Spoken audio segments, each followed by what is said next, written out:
So we can go ahead and get started. Thank you so much, Gloria. It's a pleasure to be here at the Ideal Conference. Welcome everyone to our session. So Bill and I have a few things we'd like to share with you about facilitating transformational learning experiences. I get pretty excited about student success, and I know you do. I hope you do too. But first, we'd like to hear from you. When a student gets stuck in your class, what do you wish that student would do?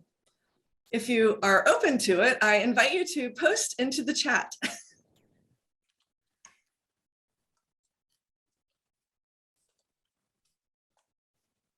Students been humming along in their previous courses and been doing well. What do you wish a student would do when they get stuck in your class? Okay, one professor would prefer that the student email me, reach out to me, explain what and where the struggle is. Oh, these are great responses. Can tell we have some caring professors in the session today. And thank you so much for your participation. I love that. It is would be terrific if students would spell out exactly what was going on, and especially if the student weren't in the dark, but not letting the professor know. That can be very challenging for the professor who really wants the student to succeed, but may not exactly know what to say. So, oh wait, there's one more in the chat. Unless the answer is in the syllabus. Loretta, you're cracking me up. So,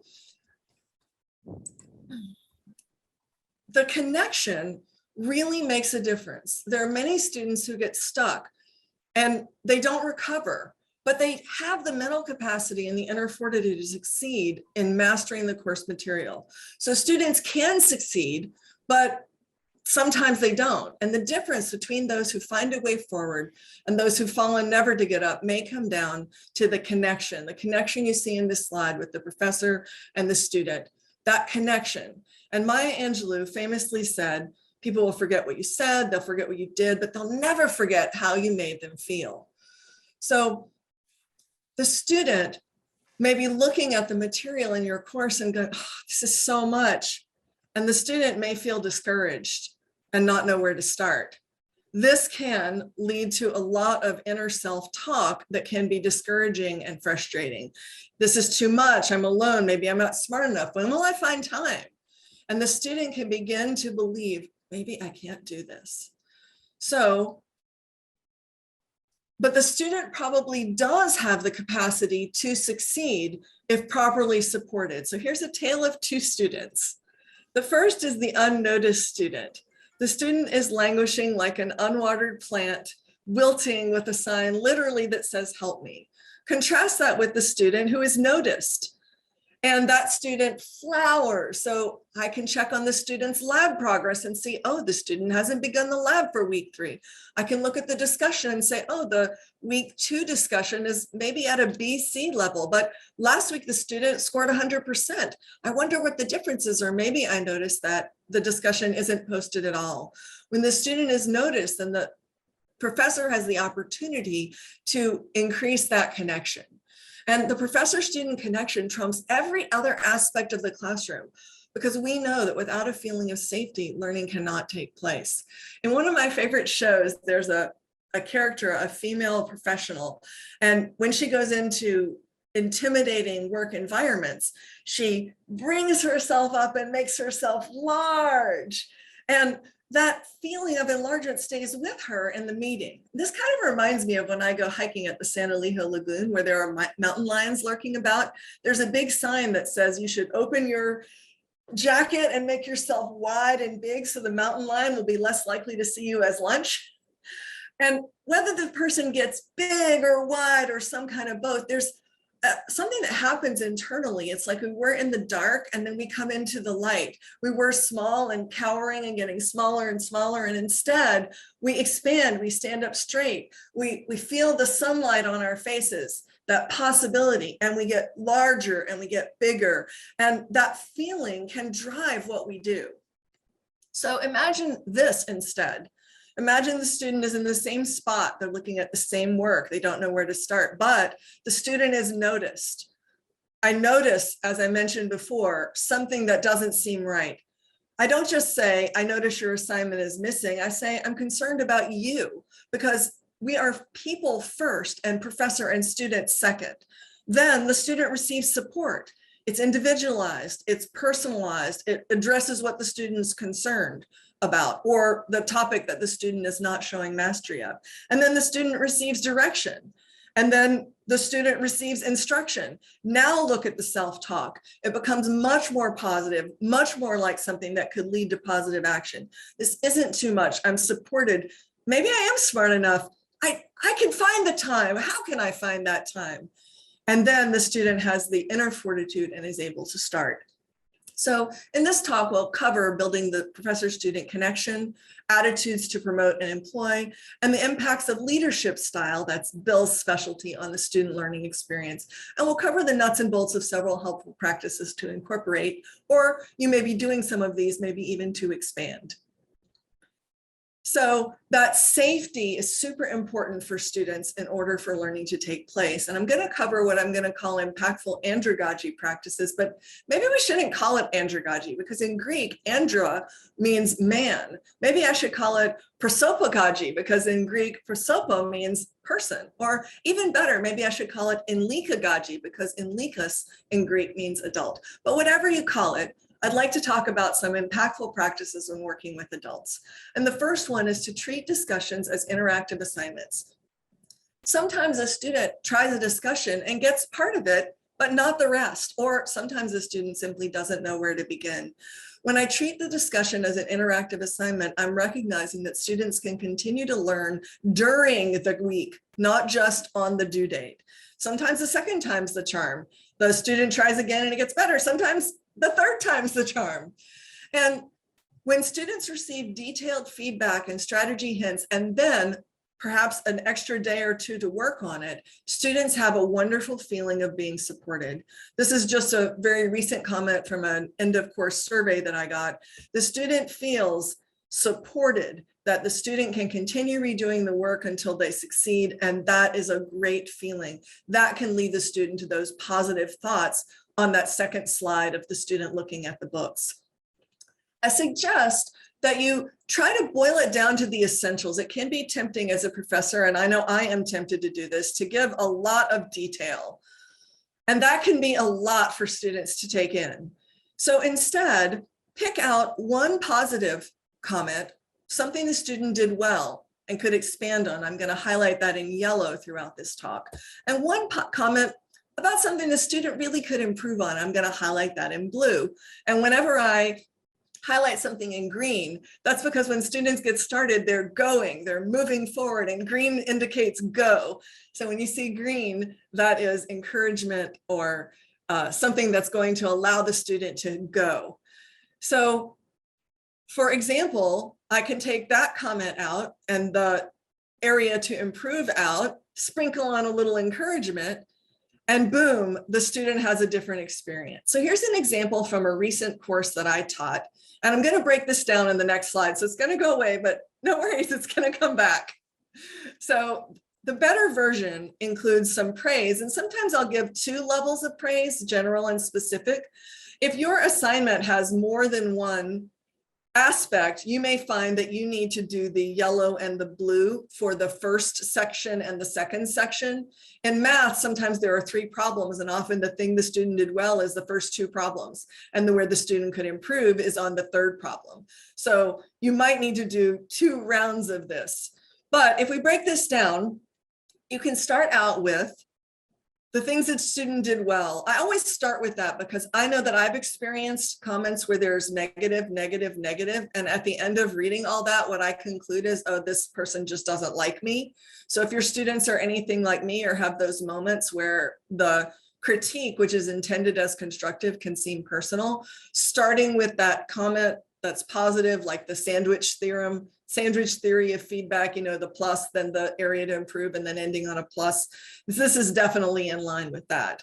And then the area to improve. And then the green means go. Let the student know that I'm there for the student. And finally, I like to offer another chance and a revised due date, followed by the customized grade rubric. When I do this, this is a lot easier for the student to digest. And a lot of times it can lead to a student improving iteratively. So the student submits originally and earns a D. The second time they earn a B, and the third time they earn an A. Sometimes a student doesn't earn all the points, but they still appreciate that opportunity to improve. So another thing I really love to do is to create videos. Videos, they have a lot of advantages, and they're really like, I think of them like as a prescription or RX for stuck students. The student is stuck, but they may not even know how to form their concerns, or they're being stuck into a specific question. But when I create a video, I can be my instruction at its best: clear, concise, engaging. I can make sure the video is self-contained. For example, when I cover graphing a line, in order to graph a line, you need to be able to plot a point. And students may not have done that recently. So I embed within the same short, concise video just a couple of points where I review specifically, this is how you plot the point, so that the student can come to the video without the perfect background and still benefit. And sometimes people ask, well, how many videos can you really make? Well, I don't know that it's how many that's important. I know for me, sometimes I will include 2 or 3 examples in one video. The student watches the first 3.5 minutes and they get the idea from the first example. From my perspective, that's a success. They don't have to watch to the end of the video because I made extra examples for different learners who want to see different cases. But it's very important when I'm creating the video to make it something that the student can access right in the moment where it's needed. So what I suggest is to organize the videos. So for the course that I teach the most often, and a course that I rewrote recently, I've created, with the help of Matt Galloway, who is fabulous, a hub page. And this page is accessible to all. You don't have to log in or have student credentials. So the student can see some tools to succeed in the class. Here's the most important tip. Sometimes students work the problems in not optimal order, and this can lead to more frustration that's necessary. There's a walkthrough video that goes through specifically every single detail of the class and shows specifically what students should do in the order to make them get the most bang out of their energy and time.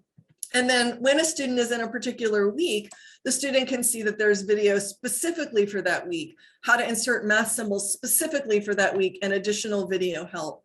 When it's organized in this way, a lot of times it is more accessible, not only to students, but imagine that we have advising managers or other staff who are talking to prospective students who are concerned that they're good in other subjects, but they won't be good in math.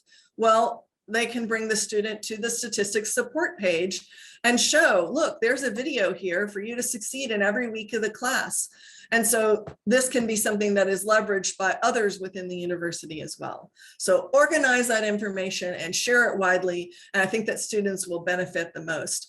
I think that it is very difficult for a student sometimes to articulate their questions in words. And some people just don't even know they can ask teachers questions.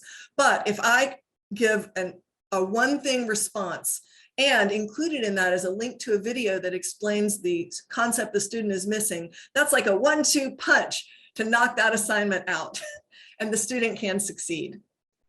The last tool I want to share with you is live learning. Live learning, what could be more connecting with students than to meet with them personally in a group? All the people who are taking our beginning algebra and our intermediate algebra, we all meet together on Thursdays at 3:30 Pacific time every week. And the students get a lot of information, but they also get access to, right at their fingertips, they know where all the resources are. And I always start these by beginning with an icebreaker, because we are people first and professor and student second. So I don't want to just say, oh, here's a bunch of information in my brain, I'm going to cut a little hole off the top, remove that, and dump that in through the Zoom. No, that's not how teaching works. Without that feeling of safety, learning cannot take place. So instead, I start by connecting with the student as a person, as a human. And once that happens, I have the chance to connect. I do happen to be speaking on this next month at the University of Arizona Global Campus's Teaching and Learning Conference on November 3rd at 12 p.m. Pacific. That's 3 p.m. on the East Coast, if you'd like to learn more. The last thing I want to mention before we close, and before I close my portion of this, is just a brief thing in the web tour. So this course was entered in the course awards here at Adeel, And one of the things I want to, so you may have already seen it, but one of the things I want to spotlight is even when the course development was over, I never stopped innovating. I worked with Professor Dan Tiniano to create the Math 232 final exam chatbot. So during the final exam, the student can say, I'm stuck on question 12 by typing in the number 12, and the chatbot will give a robust hint, which includes video, audio, images on the outliers example, for example. And this allows students to continue while they're stuck on while they're in the final exam and maybe are, feeling a little anxious, to know that there's help right at their fingertips, right at that moment when they might be stuck. The more that I'm able to innovate, the more that I'm able to support students in what they need. So I'm super excited to hear from Bill. His style of servant leadership always inspires me. And I'm going to turn it over to Bill and continue running the slides.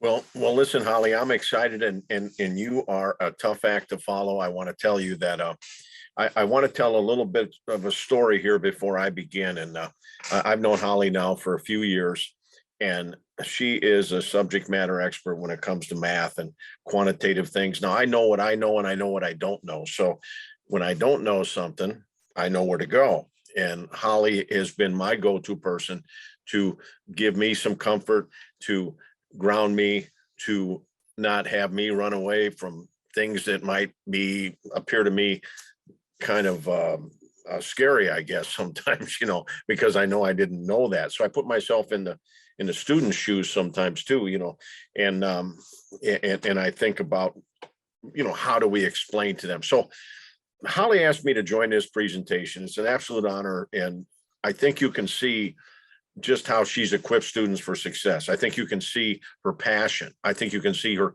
strong sense of purpose, how she models consistency. Believe me, what you see here is the way that she lives. She talks the walk, walks the talk, and she is always very, very supportive. So thank you so much, Holly. It's an honor and a pleasure to be here. And what I want to do today, I want to tell you, I'm a servant transformational style leader. I believe in ethics. I believe in leading and guiding students, people, making them better, making a contribution, paying it forward. So what I want to talk about is leading. I want to talk about some teaching strategies and talk about how can you incorporate some of those in the classroom.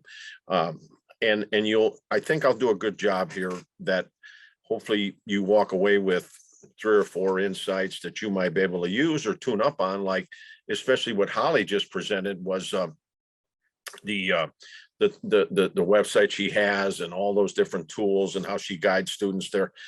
And I know that's a takeaway for me. I'm very impressed with what you have there, Holly, very impressed. And how she does group events to get them together to talk and chat and mentor. So to me, that's just A+. I've been teaching, I've had 2 successful careers. I had a strong career for 34 years in the PepsiCo system. And I transitioned all of that into higher education. I've been teaching for 16 years and I have been very successful, but this career is so meaningful to me because we're able to touch lives directly, lift students, make them better, equip them, nurture them in the transformation. So I absolutely love it. So going forward, what I'd like you to put in the chat, and I'm going to come back to this so you can, as we're talking, you can continue to add to the chat, because I've got a slide that will follow a few slides down where I'll come back to this. But think about the most influential leader that what characteristics make them so successful. I see Loretta put in there listening, very important.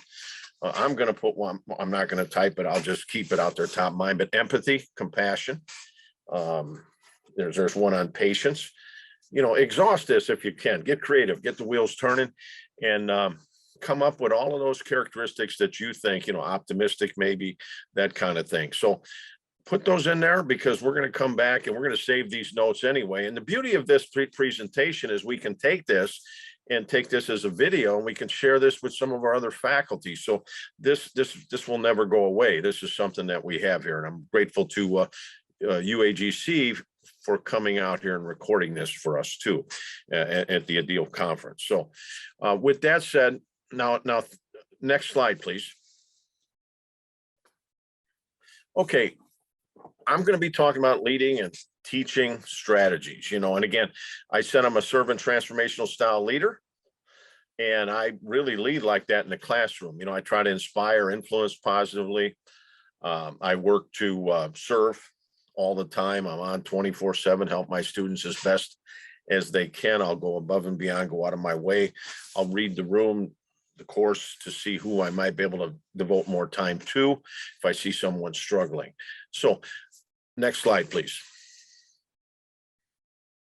Okay, what I want to do first is give you 3 simple teaching strategies back when I started that I learned. Here's what I did. All I ever wanted to do is teach a college course. I got my master's at St. Ambrose University. My last class, I really liked the teaching style of the dean that was teaching us. And I thought, somebody said, you got a master's now, you might be able to teach one course, or you might teach a couple courses here in this program. I said, you're kidding. They said, no. I said, now that would be cool because it would complement my career and it would tune me up. I'd get some additional skills. And so I applied for it. They said, you have good positive presence, instructor presence. We believe that you could do this, but we want you to go through some workshops. We want you to go through some team teaching. We want you to learn a few things, and it'll be 4 to 6 months, but it'll be more than worth the time. I didn't get paid for it. I did it. I attended active learning workshops. I attended team teaching, and I just paid attention. So anyway, the first one that I want to tell you that I grounded my teaching philosophy on was simply active learning theory. That's Bonwell and Eisen. And all that is simply the process of doing and observing in the dialogue with self and others. So Holly talked a lot about course design, how she designs her courses, has them all logically flowing to the end, starts with the end in mind and builds. So there's design and delivery when you build an online course. Now on the delivery side, since we had all these discussion formats, which is a part of active learning, we had videos, which is a part of active learning, we encourage all the discussions, meaningful discussions and dialogue in the forums, the instructor-student dialogue, all of that comes together. And that all is under the active learning umbrella. And so when you look at this, I consider myself not only a leader in the classroom or an instructor to share my experiential learning, to share the knowledge I gain, but also a facilitator. So I try to make sure that all of this active learning is occurring. And again, all it is an instructional technique that engages students in meaningful learning activities. And I keep that top of mind. Are we active learning? Is there enough of this going on? Should I have a side conversation, a one-on-one? All of those come together under the active learning umbrella. Next slide, please. Now, here's one from Barbara Rogoff, and I see a lot of this these days in education, and I really believe that my success, I've taught 260 plus courses, is simply because I did that team teaching and preparation that I talked about. But also when I started to teach for Ashford University back in 2005, I taught their very first on-ground accelerated. I kept top in mind active learning, but I had the opportunity to get first-year experienced students that came in, and I could see, some were more well-prepared than others. I was grounded on MBTI, Myers-Briggs type indicator, so I can understand who was extroverted, introverted, who might judge something real quick, who might keep an open mind, and who was sensing things. But because that was a live classroom, I was able to identify these personalities and work with them pretty well. And I retained, I think we had 29 in the first course. I retained 28, and one had a maternity leave, but she came back. But my goal was to give them a meaningful and gratifying learning experience. So if I detected that some struggled writing, if I detected some weren't that confident, if I detected and read that they're not sure of themselves, or they're stumbling with this, or this is causing them stress, I made sure I kept the other ones on track and motivated and supported, but I reached out and took that time for those other students that might have needed some additional help. And so what I would use back then is the I do, we do, you do model. And basically, I'd start a conversation. I'd build valuable rapport. I would be a friend. I would come in. Can I help you? What do you think the barrier is? How can we get together with this? Hey, this is easy. Let me show you something here. And I break it down from here and narrow it down into chunks. Chunking is a part of active learning. You take the chunks and it's an active learning technique, and you just focus on that. So in the I do model, what is nice about this is you model the task, like Holly's modeling the task. Holly builds confidence in people. She built confidence in me, and for math and all the other quantitative stuff. So second, the student does the task with the guidance from the instructor. And as the student is doing it, you're encouraging, you're evaluating, but you make that a meaningful experience, a meaningful interaction. Now, third, the student does it. How about if you try it? So those are the basic components of the I do, we do, you do model. But again, if you start to think about what your own operating philosophies are, teaching philosophies, what you believe in, you know, keep in mind that everything that I've learned, and I got this advice from the CEO and founder of Ashford University, Andrew Clark, Bridgepoint. He told me back in 06, I'll never forget, he said, always remember quality in everything you do, innovate, find new and better ways to do things, and then care. If the students sense you care, for example, if they care when you're doing the I do, we do model, they sense you care, what's going to happen is it's just going to make for a much, much better environment, a much better learning experience. So you can see how I have these tools, active learning, I do, we do. Now let me show you a third one. Next slide, please. Now this one comes from Dr. Newton Miller, and he's a colleague of ours here at the University of Arizona Global Campus. Now, I told you how I pay attention, how I paid attention to Holly and the things she's taught me when I was program chair with some of the math and stats courses. But Dr. Newton Miller has a lot of passion, a lot of purpose, sense of purpose. He is there to further student success, to further learning. And he is a master at applying some of these things. Former principal, educator, have a lot of respect and trust for him. And one of the things that he taught us in a workshop back in 2012 was his 2C method. And what he just kept driving was conceptualize it, then connect it to something you know. Conceptualize it, connect it to something you know. And I believe I got through my educational academic journey because I had all that Pepsi experience, operational experience, marketing experience, on the street experience. So I was able to make these connections, how these theories and concepts all connected. So for me, I would always try to give students an opportunity to relate it to something you know, because it retain it more.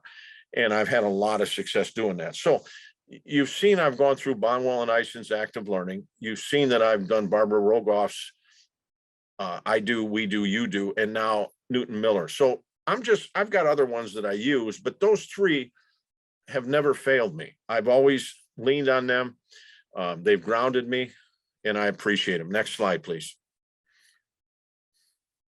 Okay, let's talk about, you got some styles. Now let's just talk about leading a second, okay? And I'm going to come back to some of those characteristics in a minute here. But next slide, please.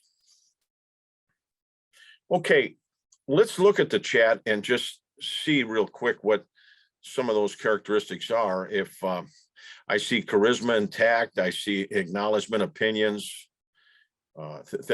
Thank you, Loretta. Yeah, I see Stephanie, charisma and tact. You know, you want to be positive and upbeat, right?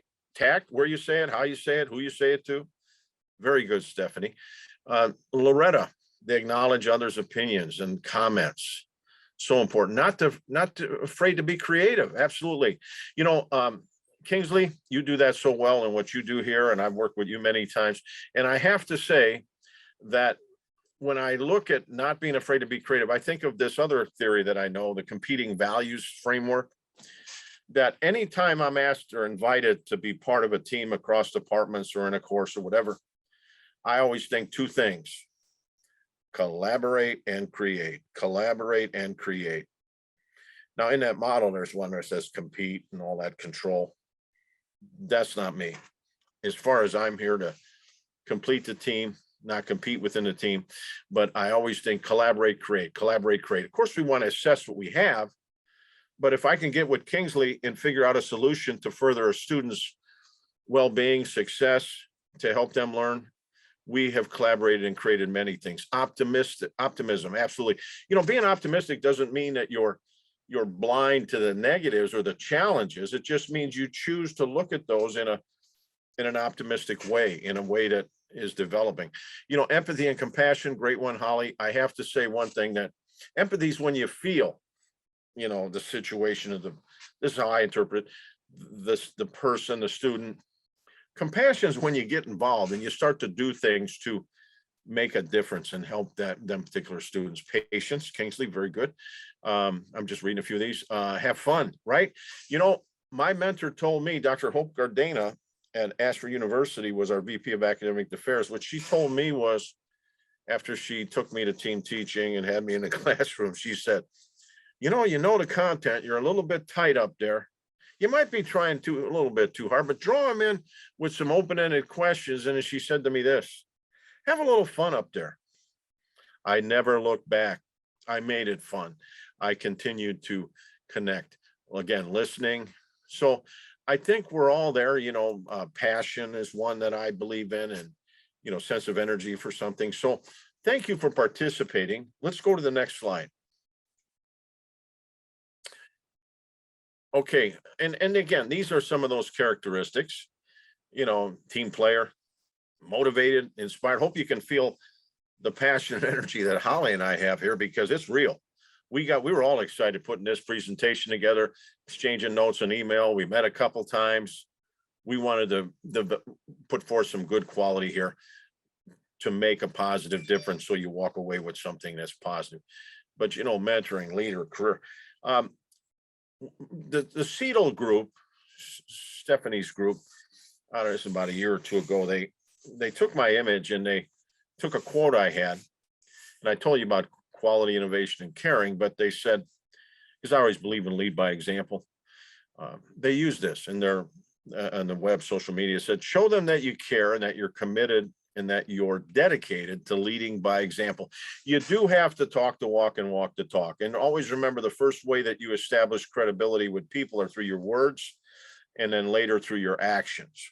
So people are watching, students are watching. I had a student give me a plaque one time at after a course, and it said, students don't, I always used to say the business term, people don't care how much you know till they know how much you care. Well, then a student took that and said, students don't care how much you know till they know how much you care.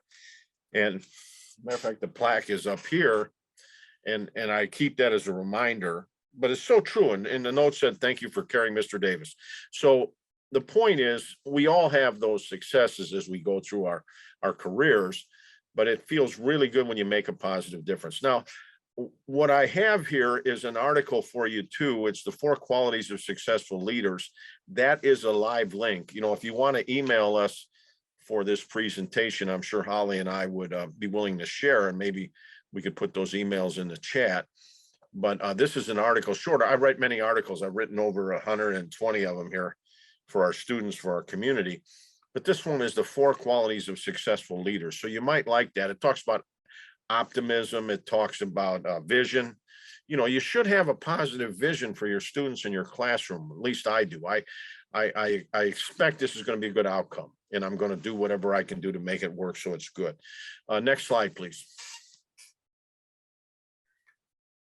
Okay, leadership styles. Now, this is here for you. I'm not going to read every one, but you heard me say I'm a servant transformational style leader. I believe that in all situations. I want to be upbeat. I want to see something positive. I want to move toward our goal. Goals are so important. But transformational leaders, they model the way. They inspire a shared vision, challenge the process, enable others to act. They encourage the heart. Can you imagine if you're more, sometimes you got to have your rules and standards. I get it, but there's a way to say that too, as Stephanie talked about with tact and how you couch and what you do to make that experience good for the student.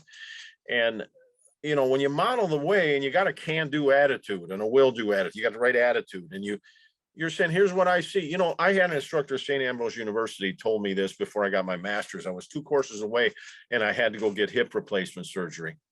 But this particular instructor, when I would leave his classroom every night, he said, well, Bill, We'll see you walking across that stage. We'll see you getting that diploma. I'm looking forward to that. He put that in my brain of me walking up there. And I started to see this image and I says, I'm going to finish this. I'm going to do this. See, he gave me a shared vision that he's seen. Enable others to act, and encourage the heart. But encouragement is so important. So you see what a transformational leader does.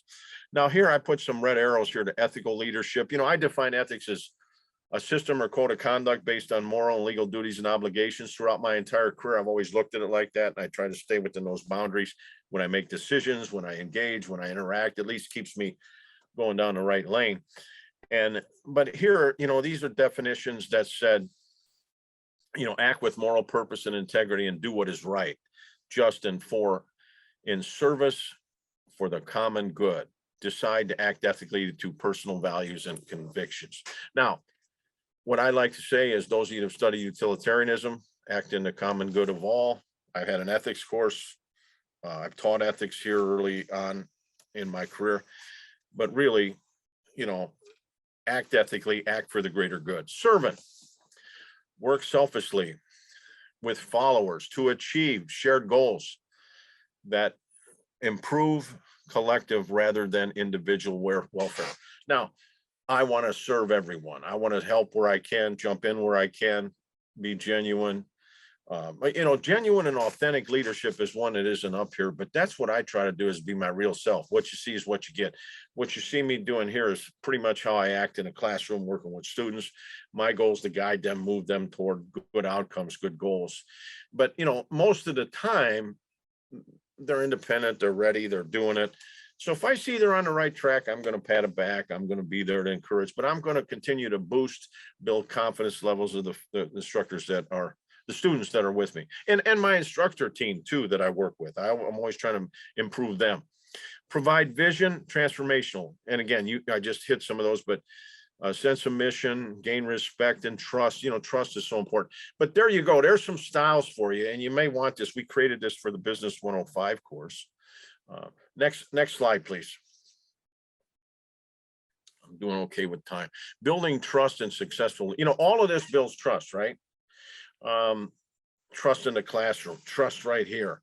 And because I've trained and watched account executives and district managers and even myself, but I learned this early on: 5 dimensions of trust: honesty, competence, dependability, reliability, likability.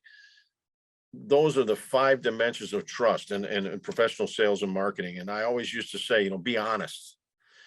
Show your competence, solutions, how to integrate. Be dependable. Your word is your bond. Be reliable. If somebody gives you their trust, will you deliver to the level that they want it? Be likable. A lot of times you hear people say, well, it doesn't matter if they like me or not. No, I'm not saying that's the whole thrust of this, but don't you enjoy working with students and people that you like? I mean, that's something that I believe in. But those are the 5 dimensions. I didn't make them up. They come from a professional sales course that I've taught many times. They come from my PepsiCo training. Open communication, common goals, find that mutual ground where you're going. Commitment to mutual gain, organizational support. Now, I talked about how I ground things. Common goals. Holly and I wanted to deliver the best presentation we could to further learning, to enhance your ability. So we really appreciate you attending here today too. And we appreciate Gloria and the CETL team to, providing a video here. Next slide, please. Now, just some points on ethical leadership. Again, I've already given you my definition: system, code of conduct, moral, legal duties, obligations. But, when you embrace ethical leadership, remember purpose, strong values, fairness, consistency, honesty, trust, all that. Keep those in mind, which you do. But those are things you want to be cognizant of in the classroom, because everybody's watching. Build trusting relationships. That happens over time when you build valuable rapport, and then you start to serve, and all of a sudden people feel comfortable. Don't let them down. Continue to help adult learners. Have a passion for one's mission. Our UAGC mission, I've got it pinned up right here on my computer. This is a new one: empower every student, support every student, enrich every student, and graduate every student. And I just think like that. That's where we're going. And then culture, build a culture of respect and trust. And just keep in mind our mission's how we're going to get there to get that vision. But show respect for others. Treat everybody as an equal, embrace diversity. Holly never made me feel like, Bill, you don't know math. No, I knew math, but I don't know math at your level, Holly. She never did that to me. She took me in and said, yeah, I'm going to show you something here. Really, it's just simple. Here's what we'll do. Help me solve a couple problems that I had that I wanted to do with a course with an instructor. So thank you, Holly. And represent your community and organization to the best of your ability. Again, be honest, be transparent, and that's from Joseph Weiss's books and so forth, and my own personal experience. So next slide, please.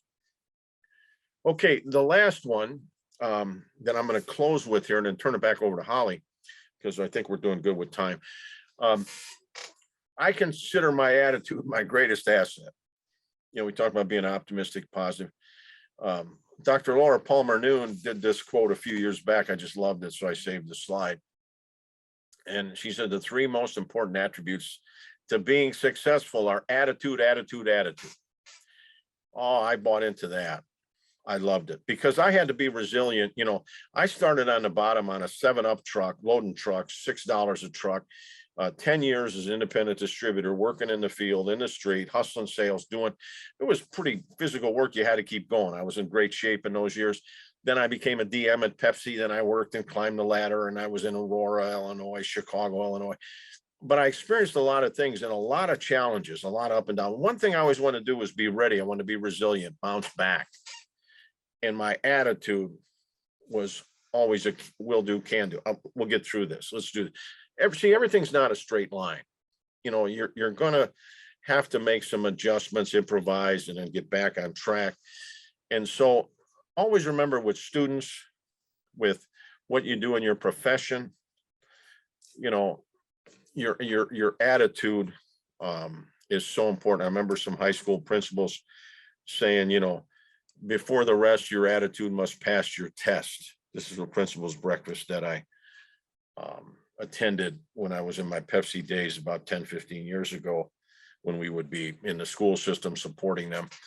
And it's true, people see you deliver. So Holly, that pretty much wraps up my part. And I just think it's wonderful to present with you and to help enhance some of those things you did. Wow, that was wonderful, Bill. I'm always engaged by and inspired with Bill's brand of servant leadership. If anyone's looking for specific strategies to teach, it sounds like those first three slides could really come in handy. One of the things Bill said that really stuck out for me is all I ever wanted to do was to teach a college class. I feel exactly the same way. I was a teenager thinking I'm going to teach a college class. That's what I want to do. And not everyone feels that way. So at any rate, I want to actually engage you again. If you, the audience, are willing to entertain us or give us a little bit of feedback, I request that my fellow professors share takeaways. What's one takeaway you got and how will you use that in your class? Inquiring Hollies want to know.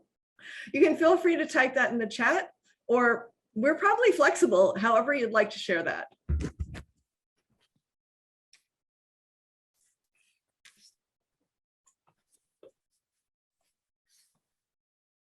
It looks like Stephanie has supported us well. Thank you so much for including our emails in the chat. If people want to borrow that, they can. I also really enjoyed Bill's definition of optimism.